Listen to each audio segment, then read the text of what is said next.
Customer states that my Mercedes-Benz is running rough. Can you hear that? That's an air leak, a huge vacuum leak.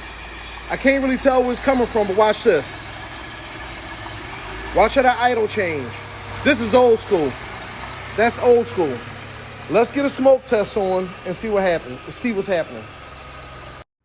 It's gonna be kind of hard for you guys to see, but that intake is leaking. Either we got a cracked hose, or they had these plastic cups on them, lack of better terms, that might be leaking. All right, we're down to the nitty gritty. We got an intake removed, and here go our issue right here. Look right here. The little plastic cup that holds the arm, the actuator arm, it broke. So that's our air leak. We have vacuum leaking from there, so we're gonna replace the intake. All right, so next step we're gonna do, we're just gonna get our intake gaskets out the way. We're gonna get everything all cleaned up here. And here is our new intake manifold. And this here is the part that broke. Okay, we got an intake lower down on here. We're gonna tighten it up, and then we're gonna put our fuel rail on and wire it up. We have a new coolant line, we're gonna replace that. Let's see.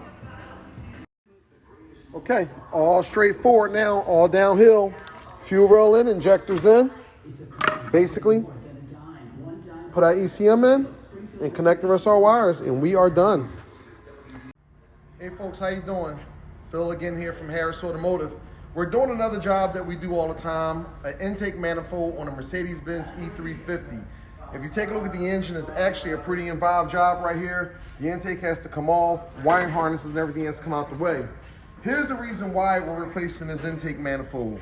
Right here, you see this plastic bellows? It works under vacuum. As vacuum is applied to this bellows, it moves your variable intake. Now I'm gonna show you what I mean by that when I flip this over. When I turn this over, see right here? That is your variable intake. It adjusts that way you can get more air or less air. It was actually just a bad design for Mercedes-Benz. They actually have a repair kit for this, but what happens when you try to replace the repair kit and you have to take this screw out, this screw brings all the threads, then it's not too much material that you can helicoil with. So you have to replace this intake manifold complete, and I'm gonna show you what that looked like. Okay, here's our new intake manifold. Everything is complete. You can see our bellows attached to the arm. So again, as vacuum is applied to this, all it does is simply opens up and closes your variable intake manifold. This job here is gonna cost you about $1,300. If you need an intake manifold, don't hesitate to call us. Thanks for watching. Good morning, good morning. We have another customer states. We have a 2017 Mercedes-Benz S550 that the suspension is sitting low. Let me show you what we found and how we got it diagnosed. Let me turn this camera around. Okay, the first step we did, we tested the compressor with our diagnostic equipment. It passed. We had a hard fork hole for the suspension valve. This here is the suspension valve. You have your air line coming from the compressor, air going in, and then you got 4 lines going out to each strut. Once we replaced the suspension valve, was able to get the suspension to air up. After we got the suspension to air up, the next morning, the car was back down on the ground. Let me show you what we found. All right, pretty much this here is your strut. And kind of simple, just like if you have a tire that has a leak, look there, that's your air strut, it's leaking air. So what we're gonna have to do, we're gonna replace this strut on the passenger side, and that's how we find the leak. Pretty simple, right? The moral of this story, or this reel, take your car to a specialty shop, especially when you have a German vehicle. With these German cars and these Swedish cars, you have to have product knowledge to get directly to the problem. If you take it to another shop that does not have product knowledge, they're going to waste your money. You're going to be the one that's paying for that. Come see us. There's no guesswork here. Thanks for watching. Good day, my followers. We have a Mercedes-Benz here that has a door handle that's stuck. Now, sometimes you go up to your Benz and your door handle is stuck, and once you get out the car, you have to hit it back in. So you open the door, you'll close the door, it'll stay stuck, and then you have to hit it in. I'm gonna show you what we're gonna do to replace it. First thing, very easily, we got the door panel off. We're gonna actually replace this frame here. This frame goes, it connects to the exterior handle, and the reason why it's getting stuck, because this spring right here is broke. Let me show you. Let's get the rest of this off. Give me 1 second. Okay, it's easy to show you guys how this mounts. This pretty much mounts with this screw right here. You come through the back with this hole right here. Then after that, you just take your handle out. All right, here go our new one. Here go our old one. Look at the difference. This little piece of plastic right here is missing on this one here. That's what's causing it to bind up. Let's get it replaced. Let me put the handle in and show you how this works. All right, this is how it works. We have our door handle installed. You pull it, it springs back. Yep, right there. That's it. We're gonna get in the car. Okay, we have our door panel back on, handle in, and that's how that baby's supposed to work. Thanks for watching. Good day, my friends and family. I am back after a few days off. Customer complaint 2019 Nissan Altima. They just bought this car from the auction. They replaced the airbags and the side curtains, and the airbag light is still on. Anytime your vehicle is involved in an accident, you must remove your airbag module, replace it with a new one, or send your module out and get the crash data reset. I'm gonna show you what's involved with removing this ABS control unit on this 2019 Altima. Follow me. First thing we're gonna do is use our plastic bone here and remove this panel. Okay, panel removed. We got 2 screws, 1 on each side. I'm gonna remove both of these. Next step, we're gonna slide this collar down off the shifter like so. And I don't know if you can see this, there's a little clip right here that I'm gonna have to remove to get the knob off. Okay, see that clip? Removed, and it should lift right up. And she's off. And now let's get this panel off. Simply gonna get our plastic bone and take this panel off. Okay, we have our cover removed into the side, and there's our module right there with the yellow connector. We're gonna go disconnect that battery, take that screw out, and then get the other 2 screws at the back. Let's go disconnect the battery. Okay, give you a little better angle of it. That's it right there. Take the connectors off and let me show you. Okay, this is what she looks like. Good morning, good morning. Customer complaint, 2009 GMC Arcadia. It has a crank and a no start after the fuel pump was replaced. They think they had a bad fuel pump. Let me show you something before we take this apart. Come real close, Tyler. So we thought that maybe it was a faulty fuel pump because we really don't know the brand, but look right here. Look right here. Watch this. See that right there? Somebody installed the fuel pump and they did not simply click the connector into place. Now, I don't have a whole lot of faith in this fuel pump. We're going to still take this fuel pump out. This might be some cheap Rock Auto fuel pump.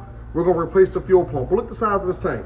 Look at the size of this tank. This is one of the biggest tanks I ever saw, you know, to be in an SUV or a car. So we're going to start by getting this connector back off.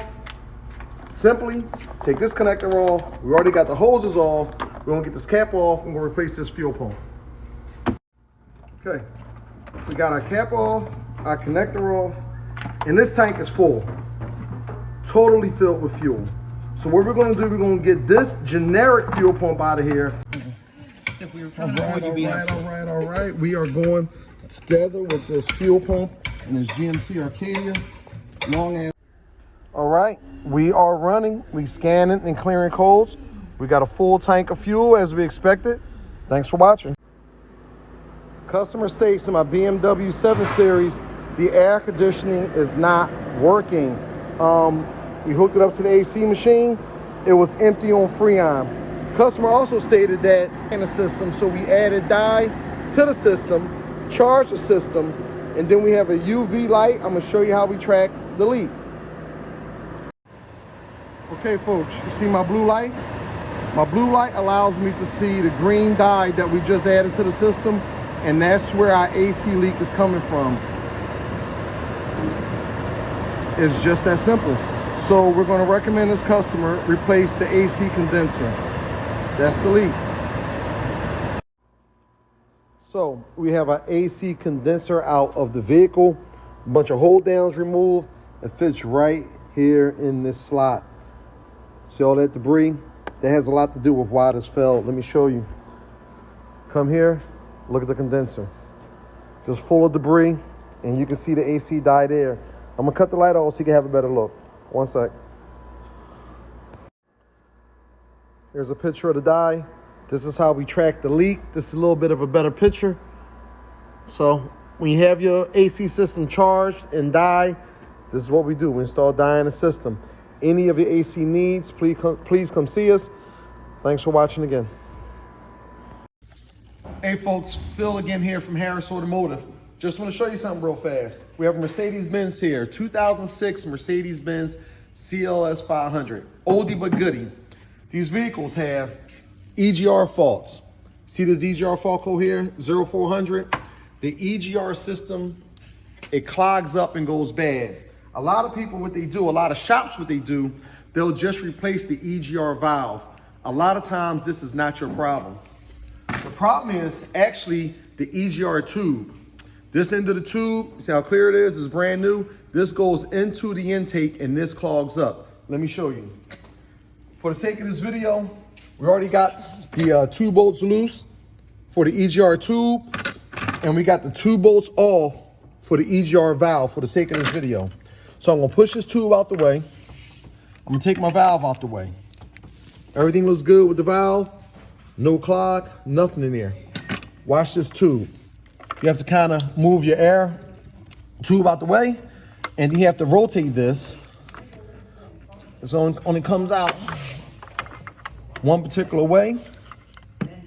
Kind of spin it out, and look what we got here. Can you see that? That's clogged up with carbon. So what happens, it does not get enough airflow through the tube. It sets the check engine light. You always have to replace the EGR tube. Another quick tip from Harris Automotive. So what we're gonna do, we're gonna do the job right. New tube, new EGR valve with gaskets and seals, and we're gonna send this car down the road. Thanks for watching again. Good morning, my followers. Customer states that my AC blower motor does not function. We actually replaced the blower motor on this 2008 Mercedes-Benz S550.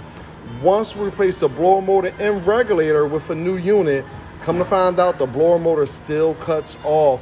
Let me show you a common issue with these Mercedes. So the first thing we did, we got the seats up because we know these Mercedes like to take in water. Look right here. Look at this. That is water that's under the carpet inside the vehicle.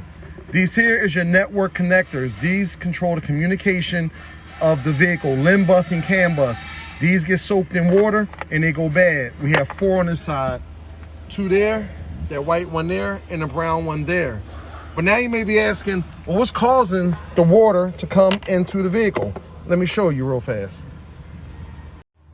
Okay, I want you to pay attention to where I have this screwdriver pointed at. Let me see if I can get this for you. There's actually a drain. And, hold on. Let me show you. Now see, take a look at that. I cleared that drain out. Now, water can actually escape this airbox housing unit right here. Water fills up in here, and it comes inside the car over the dashboard. And what it does, it brings the water inside the vehicle. Okay, we have another how-to video.